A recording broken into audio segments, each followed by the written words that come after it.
வைகாசி மாசம் விசாக நன்னாளில் கைலாயன் கண்ணில் நீ பிறந்தாயே வேளா, கைலாயன் கண்ணில் நீ பிறந்தாயே வேளா.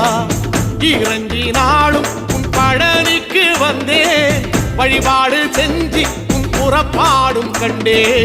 பொன்பவனி தேரில் உன் புறப்பாடும் கண்டே.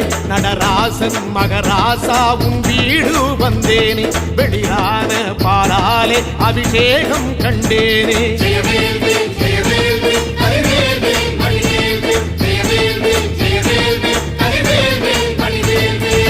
தென்பழனி தேடி உன் தென்பழனி தேடி, திருநீரு பூசி நான் ஓடோடி வந்தேன், திருநீரு பூசி நான் ஓடோடி வந்தேன்.